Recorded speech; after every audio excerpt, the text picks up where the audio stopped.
karena dia menjemput cintanya Allah di saat itu. Makanya Bunda, seseorang yang hatinya lembut, ya, itu dekat dengan Allah. Mudah menangis, gitu. Kemudian dia bisa menahan amarahnya. Bahkan disebutkan ada 4 golongan yang tidak akan tersentuh api neraka. Mudah-mudahan kita masuk 4 golongan ini ya. 1 golongan namanya hayyin. Apa namanya? Hayyin. Hayyin itu apa? Hayyin itu orang yang tenang menenangkan. Tenang, pembawaannya tenang, tidak mudah tersulut emosi. Kenapa? Karena dia mengetahui ketenangannya itu mengantarkan ke surganya Allah Subhanahu wa taala. Yang kedua, golongan yang disebut layyin. Apa itu layyin? Orang yang lemah lembut. Bicaranya penuh kelembutan. Kalau bergaul sama orang menghadirkan kasih sayang, penuh cinta. Masya Allah. Bunda, sering Ahilman sampaikan ya, jangan ada sedikit pun di hati Bunda kebencian kepada orang. Kenapa? Hati yang penuh kebencian hanya akan mengantarkan kesempitan dan kesulitan. Tapi hati yang penuh kasih sayang akan mengantarkan kebahagiaan dan kelapangan. Jangan pernah membenci. Bahkan kata Nabi, irhamu man fil ardi yarhamukum man fis sama. Cintailah yang ada di bumi, maka yang di langit akan mencintaimu. Itu bukan status, itu hadis itu ya. Status hadis itu Bunda ya. Jadi kalau Bunda nih kesal sama orang, langsung hilangkan.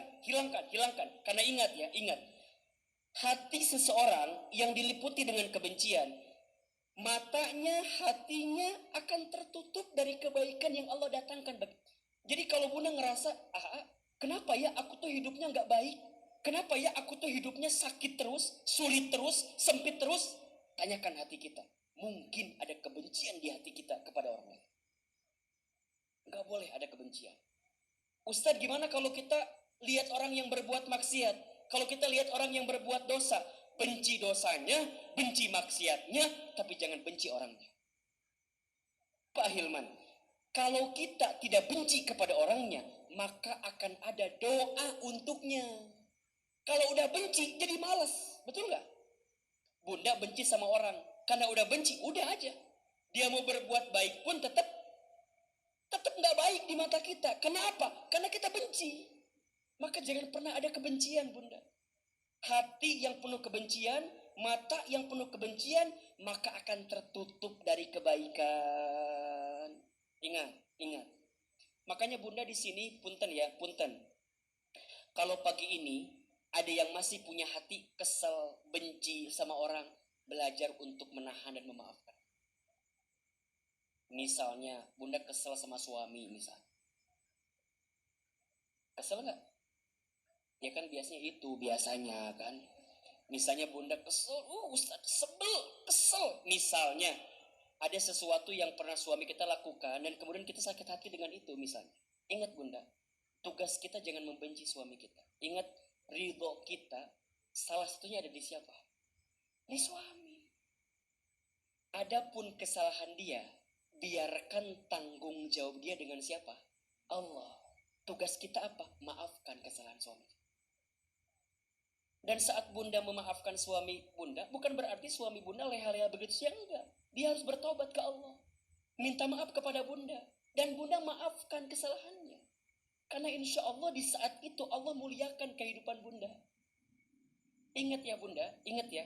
Hal jazaul ihsan ilal ihsan. Tidak ada satu kebaikan pun kecuali balasannya adalah kebaikan. Jadi kalau Bunda sudah berbuat baik, jangan ngerasa begini. Ngapain saya berbuat baik? Saya emang gak pernah dibalas kebaikan saya. Jangan begitu Bunda. Karena Allah selalu tahu siapa orang yang berbuat baik. Dan Allah yang akan membalas kebaikan itu. Kalau manusia, belum tentu bisa balas kebaikan kita. Betul gak? Makanya jangan pernah berharap sama manusia Bunda. Capek. Nah ini penting sekali Bunda. Penting sekali. Layyin, lembut. Yang ketiga, golongannya disebut dengan qarib, orang yang dekat mendekatkan. Jadi siapapun yang mengenal dia seakan-akan dekat gitu. Akrab, tapi jangan so akrab, jangan ya. Akrab, menenangkan, lembut, melembutkan, dekat, mendekatkan. Bunda sama Ahilman nih, ngerasa dekat apa enggak? Walaupun kita jauh kan, nggak pernah ketemu secara langsung ngobrol gimana, tapi boleh jadi di hati kita Bunda tuh dekat banget sama saya. Bunda juga ngerasa begitu, Ahilman tuh dekat sama kita. Di jalan Allah, untuk Allah, maka ketika nanti di akhirat dia akan dikumpulkan kembali bersama. Maka Bunda ingat ya, cintai siapapun dalam hidup kita karena Allah. Ana uhibbukum billah. Ahilman mencintai Bunda semua karena Allah. Agar apa? Agar kelak kita dikumpulkan di surganya Allah Subhanahu wa ta'ala. Maka sering saya sampaikan kepada siapapun ya, kepada Bunda khususnya. Kalau ada di antara Bunda yang kelak insya Allah, izin Allah ditakdirkan masuk surga. Kurang kenceng aminnya ini tuh.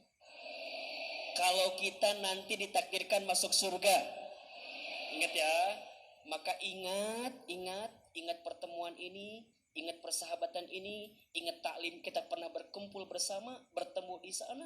Jadi kalau nanti nggak mau di sana, ingatkan pertemuan ini. Ya Allah, hamba waktu di dunia pernah belajar dengan Ahilman begini. Ini sahabatku ya Allah, ini temanku ya Allah. Kok aku nggak menemukan di sini ya Allah? Di mana orang itu? Apa kata Allah? Cari orang itu. Kalau sudah ketemu, pegang tangannya, ambil badannya, berkumpullah kalian di surganya Allah Subhanahu wa ta'ala. Makanya penting teman soleh itu Bunda. Penting teman soleh itu. Makanya kalau Bunda sekarang sudah punya teman yang soleh, teman yang baik, pegang erat-erat, jaga baik-baik. Boleh jadi di antara syafaat yang bisa menolong kita ketika nanti di hari akhirat adalah teman kita yang soleh itu. Makanya dijaga betul. Ahilman, apa ciri teman yang soleh itu? Ada 3 setidaknya. 1, teman yang baik itu dia yang saat kita bersamanya membuat kita makin dekat sama Allah. Ulangi baik. Ada 3 ciri teman yang baik itu, teman yang soleh itu. 1, dia yang saat bersamanya, saat menatap wajahnya, saat bergaul dengannya, membuat kita lebih dekat dengan Allah tuh. Jadi ngelihat wajahnya, bareng sama dia, gaul sama dia, itu bawaannya makin dekat kita dengan Allah. Makin baik hidup kita. Allah. Yang kedua, teman yang baik itu cirinya adalah dia yang kalau bicara mengingatkanmu tentang kebesaran Allah. Dia cerewet, ya, tapi cerewet dalam kebaikan. Ingat ya Bunda, teman yang baik itu bukan teman yang membenar-benarkan perbuatanmu, tapi teman yang membenarkan perbuatanmu. Membenar-benarkan dengan membenarkan, beda atau sama? Beda. Kalau membenar-benarkan, kita salah dibiarin. Udah nggak apa-apa. Itu bukan teman yang baik. Tapi kalau teman yang baik, kita salah, dia bilang, jangan Bunda. Gitu. Jangan Bun, itu nggak boleh Bun, itu haram Bun.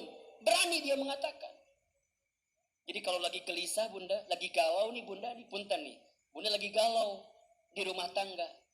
Kalau teman kita baik, ketika Bunda ketemu dengan teman yang baik, maka dia akan katakan, sabar Bun, tahan Bun, pahala surga bagi Bunda. Kalau Bunda sabar segala macam. Tapi kalau teman yang gak baik, Bunda lagi gelisah di rumah tangga. Tiba-tiba teman SMA dulu nge-DM ke Facebook. Assalamualaikum.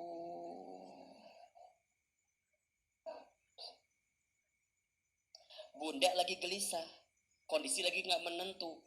Tiba-tiba datang teman kita yang waktu SMA itu yang terdekat sama kita. Ketemu sama teman yang gak baik, kita ngomong sama dia. Cida, contoh ini mah Cida ya. Misalnya, naon, Aku teh lagi gelisah banget. Terus kumaha gitu. Tiba-tiba lagi gelisah gini teh. Itu temen aku yang waktu SMA tiba-tiba nge-DM ke Facebook. Saha eta si Kang Agus teh. Eta. Bunda, kalau teman baik dia akan bilang apa? Kalau teman baik bilangnya apa? Tahan bun, jangan bun, jangan direspon bun. Tapi kalau teman yang tidak baik apa jawabannya? Gas ke, Bismillah, udahlah. Nges, Bismillah, Bismillah. Kerma salah, awalnya Bismillah nih. Nges, bunda, kapan lagi? Ini kesempatan. Apalagi lihat fotonya teh pakai mobil bagus teh ya. Miska bayang gitu. Bun, mungkin ini hasil jawaban doa-doa kamu.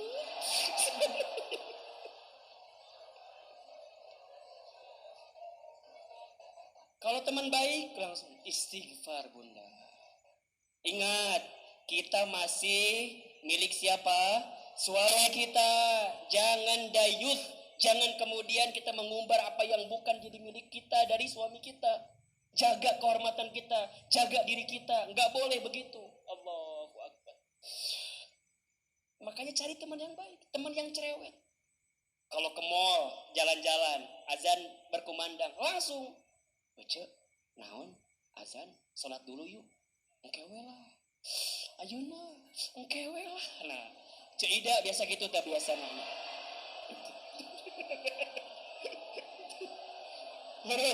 Entah usah sedang. Ayo atuh ayuna. Tiba-tiba ditanya ku si Ecena teh, emang naon sih engke? Kayak terlebar ieu lipstick luntur. Ternyata pakai make up sian luntur cenanya. Tapi kalau teman yang baik enggak. Ayo kan kayak bisa pakai lipstick lagi. Jadi cerewet. Kajian. Baru dapat info nih. Kan suka gitu kadang-kadangnya dikirim set. Iya. Ini yang ngisi Ahilman. Misalnya. Ini mah Ustadz favorit aku banget ini. Dikirim kajiannya 2 minggu lagi, tapi diingetin dari sekarang. Cerewet dia. Allahu Akbar. Coba Ahilman tanya, di sini ada nggak yang ngaji diajak sama temennya? Ada, diajak ngaji sama temennya. Iya. Emang kumaha sih? Udah, pokoknya mah ikut heula we. Emang kumaha pokoknya kayak bakal ketagihan, pokoknya mah udah ikut heula we. Udah, kirim, ngajak. Aku mau berangkat tapi nggak ada ongkosnya. Dari aku ongkosnya. Jadi bukan hanya ngajak, tapi juga diongkosin coba. Tapi gimana? Nanti pakai mobil aku. Nggak apa-apa. Kamu menebeng aja. Kan wajah-wajah nebeng semua ini rata-rata. Ada orang yang begini ibu-ibu teh. Ditanya ku Ahilman teh. Bunda, ngabuna tuh ngaji kamari. Ya, Ustaz beda aja. Badannya gak enak. Wajah juga beda gitu. Cepet tua katanya kan. Bener gak sih? Kan ada lagunya ya. Bunda jangan marah-marah. Terus? Nah itulah jawabannya itu. Jadi ke wajah ngaruh, ke tubuh juga ngaruh. Tapi kalau orang yang pandai menahan marah, lebih banyak tersenyum, itu secara wajah, secara tubuh, itu lebih menyehatkan. Makanya menahan marah itu obat, memaafkan itu obat. Gitu. Saya ulangi ya. Menahan marah itu obat, memaafkan itu obat. Menahan marah itu menyembuhkan, memaafkan itu menyembuhkan. Berarti sebaliknya, sering marah-marah jadi penyakit, mendengki jadi penyakit. Leta. Nah, jadi ruasnya. Jadi kalau bunda, itu ketawa saya tadi itu, oh bukan. Jadi kalau bunda sekarang ngerasa, aku teh punya penyakit apa gitu. Coba aja. Biasanya dua analisanya. Satu, boleh jadi ada sikap marah kita. Nah, gimana cara analisanya? Yang pertama sama ke atas, ke orang tua biasa. Yang pertama nih analisa. Jadi kalau bunda ada penyakit apa gitu ya di tubuh kita, dalam diri kita yang agak-agak gimana, begitu agak berat, coba bisa jadi penyakitnya dua, karena sering marah-marah dan sering dengki, sering benci, nggak bisa maafin orang. Nah, gimana cara analisanya? Satu, ke orang tua. Mungkin kita pernah kesal sama orang tua kita, pernah kesal sama ayah ibu kita, maka jangan mulai minta maaf. Yang kedua, kemana? Ke samping, pasangan. Coba mungkin kita ke suami kita, ke pasangan kita yang boleh jadi mungkin kita pernah menyinggung, menyakiti, pernah kesel, pernah sebel. Atau enggak, setelah ke samping ke orang-orang terdekat. Misalnya, kalau bunda punya usaha, biasanya ada saingan dengan usaha yang lainnya. Di pasar, di toko, gitu. Yang bikin jengkel yang segala macam. Itu bisa ngaruh tuh. Nanti ke anak, ke bawah. Tapi biasanya paling banyak ke atas, ke orang tua biasanya. Jadi kalau bunda ngerasa sekarang, Hilman kenapa ya bunda teh punya penyakit ini kok nggak sembuh-sembuh dan segala macamnya. Mungkin ada salah kita sama orang tua kita, pernah ngambek, pernah marah, pernah kesal, dan kita belum minta maaf sama orang tua kita. Atau kita pernah menahan, kan ada ya, bunda gini, bunda enggak marahnya enggak di lisan, tapi di hati mendem. Itu marah bukan? Marah. Itu juga marah. Jadi gimana Ustaz? Lepas, jangan sampai marah.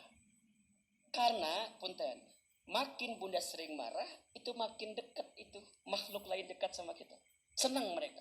Di antara sikap yang disukai itu apa? Marah. Ya. Karena kan marah itu identik dengan api kan. Sesuatu yang meningkat bagi kita. Nah, sekarang gimana caranya kita bisa menahan marah? Ada 5 sikap kalau bunda lagi kesal agar kita bisa menahan marah-marah. Yang pertama, kalau bunda pas lagi kesal, cara mengendalikan amarah yang diajarkan oleh Rasulullah SAW, yang pertama adalah membaca kalimat ta'awudz. A'udzu billahi minasy syaithanir rajim. Disebutkan dalam hadis riwayat Bukhari dan Muslim dari sahabat Sulaiman bin Surd. Beliau menceritakan, suatu hari saya duduk bersama Rasulullah SAW.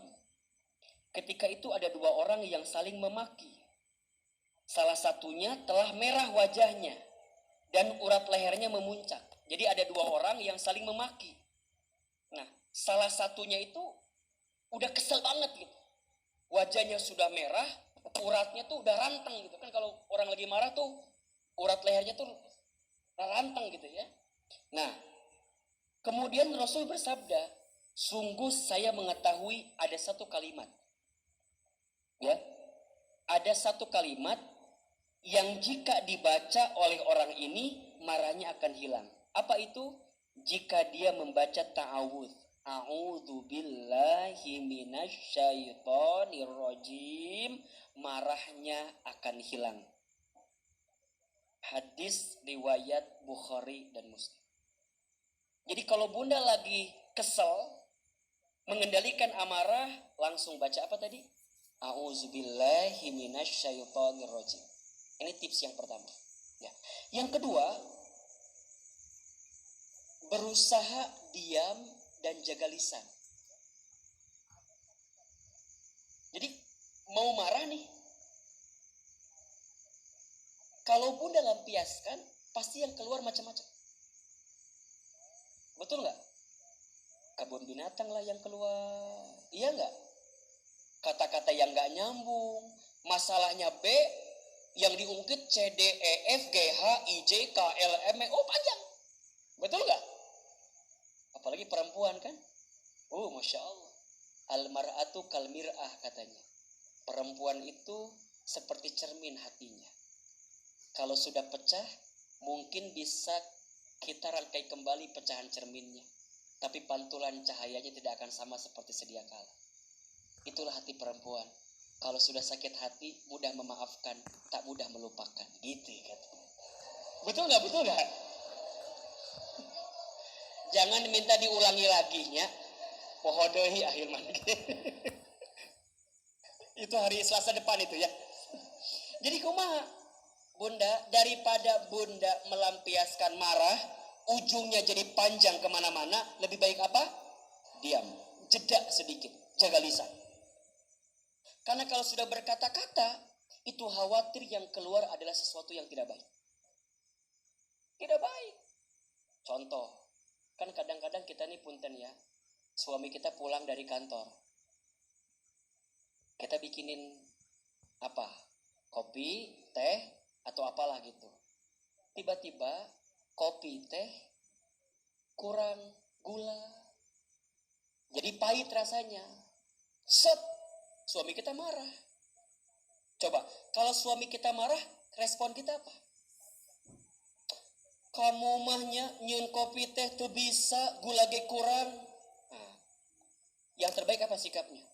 Jangan ngomong, ambil kopinya, tambahin lagi apa? Gula plus apa? Sianida. Diracun yang mau sarua.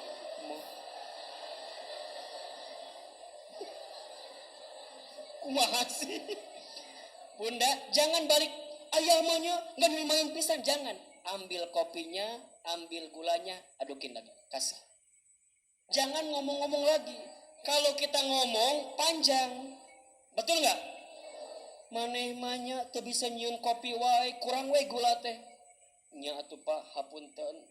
Da abi teh tadi teh bade masukin gua takutnya kemanisan. Lain, kamu teh mending gak tahu bapak teh capek. Pergi dari pagi pulang udah malam begini, ke rumah dikasih gua. Ibu digituin capek nggak? Emang mama itu capek Pak. Udahlah, nges apa lah Hilman mah. Suami kita bicaranya nggak ada ekspresi, biasa wae gitu lempang kan. Itu bisa nyun kopi wae kieu mah kieu. Gitu kalau suami kita. Kalau kita emang mama itu capek. Pak, mama udah capek Pak. Mama teh ti isuk nepi ka ayeuna can pisan selonjoran teh Pak. Teu bisa. Ngurus budak 3, nu hiji bisul. Ekspresif kalau menceritakan penderitaan kita teh. Ujungnya ditambah deui. Bapak apal teh budak urang teh bisul gara-gara saha coba? Gara-gara bapak kolotna bisul wae kabeh. Jadi ngomongkeun kolot bapak urang cenah. Cek suami kita teh, nah hari mama ngomongkeun kolot urang kana bisul-bisul. Panjang kemana-mana teh. Masya Allah Bunda. Kalau sudah gutreng gitu, apa coba? Marah kan ujungnya. Nges dah, adik itu mah atuh. Nges we. Sakit kan. Pulangkan saja. Nyanyi ujungnya kan. Udah. Ujungnya apa? Udahlah kalau gitu mah. Nges, pisah ujungnya coba. Pas pisah lama-lama beren suami teh kan sorangan di imam mah. Kumaha beren sepinya. Sepi ya Allah. Datang ke rumah kita yang sama ibu kita itu ditanya, Bu, ya Pak, ya lilisnya ada. Ngarana lilis ngarananya. Lilis ngarananya. Lilisnya ada. Udin, suaminya Udin ngarana. Dipanggil lah, Lisnya, ya Udin, suamina datang. Cek Udin teh. Kan manggil masih kene mamanya. Mamana budak maksudna teh. Ayo atuh orang balik deui ka rumah. Hapuntennya kamarin bapak teh keasupan setan. Cek si Lilis teh, udah maneh setana. jadi marah deh. Ampunten atunya. Yuk enak orang uih deui we cenah. Orang deui ngabangun rumah tangga deui, baik-baik lagi. Kan gitu. Cek Lilis teh, daripada dilanjutkan mendingan nyanyi deui cenah. Tajam-tajam kata-katamu. Kesal kan. Sesorangan baru mikir kan. Baru sekarang. Oh aku rasakan. Tak ada istri. Rasanya. Ya. Masya Allah. Jangan marah. Sesuatu yang dimulai dengan marah pasti jadi berantakan. Betul nggak? Jadi gimana sikap yang kedua? Diam dan jaga lisan. Rasul mengajarkan kepada kita diam dan jaga lisan. Dari Ibnu Abbas, Rasulullah SAW bersabda, jika kalian marah, diamlah. Hadis riwayat Ahmad. Diam. Ya. Rasulullah juga mengingatkan, sesungguhnya ada hamba yang mengucapkan satu kalimat yang dia tidak terlalu memikirkan dampaknya karena lagi marah. Ya, karena lagi marah ngomongnya kemana-mana. Apa yang terjadi? Namun menggelincirkannya ke neraka yang dalamnya sejauh timur dan barat. Gara-gara lagi marah, ngomongnya macam-macam, ujungnya omongan yang tidak terjaga ketika marah itu menjadi apa? Menggelincirkannya ke dalam siksa api neraka yang dalamnya timur ke barat. Jadi gimana? Kul khairan au liyasmut. Katakan yang baik atau diam. Bismillah, diam aja. Tapi udah kesel Ustaz, kumaha ieu teh? Kalem heula. Baru yang ketiga. Nah, apa yang ketiga tipsnya? Mengambil posisi lebih rendah. Jadi kalau bunda lagi marah, berdiri, jadi gimana setelah itu? Duduk. Duduk masih kene marah, kumaha? Berbaring. Sare. Tidur. Kita harus mengistirahatkan sejenak pikiran kita biar nggak marah. Kadang kita ini butuh waktu jeda gitu ya bunda. Tidak semua hal kudu diselesaikan di saat itu. Khawatir emosi kita nggak stabil. Baca ta'awud. Yang kedua, diam, jaga lisan. Yang ketiga, ambil posisi lebih rendah. Kalau lagi berdiri, duduk. Kalau sedang duduk, oke. Yang keempat, ambil air wudhu, kemudian sholat. Ambil air wudhu, tenangkan dengan air wudhu. Ya. Bunda, coba diperhatikan. Wudhu itu, kalau kita lihat bagian tubuh yang kena air, itu hampir semua bagian tubuh yang paling banyak berbuat dosa kan ya.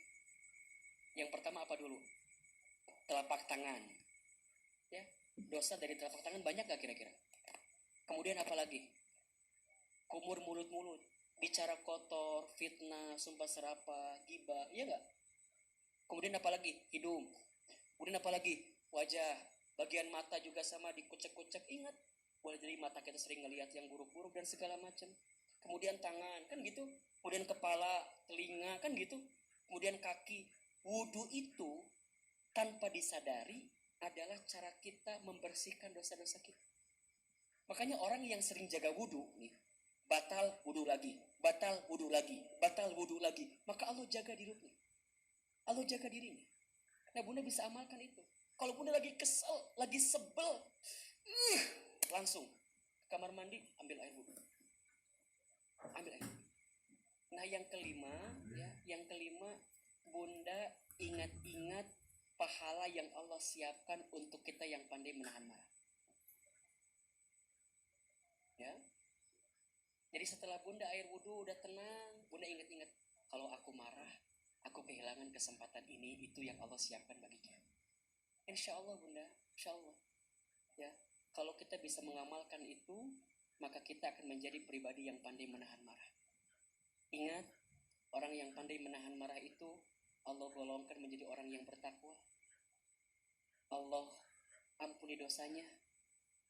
Allah hadiahkan surga. Allah mencintainya. Dan Allah berikan ketenangan kepadanya. Mudah-mudahan sepulang dari sini jangan marah-marah lagi ya. Siap? Siap? Setuju? 4 golongan yang tidak akan sentuh api neraka apa saja? Hayyin, orang yang tenang.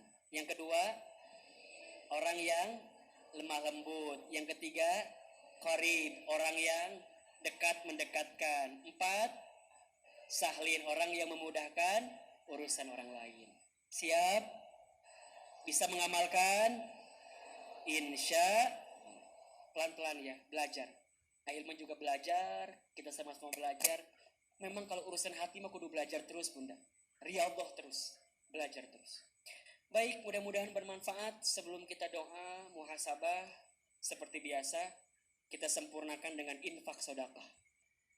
Infak sodakoh itu menolak bala, mengangkat derajat, dan Allah mempercepat ijabah doa-doa kita insya Allah.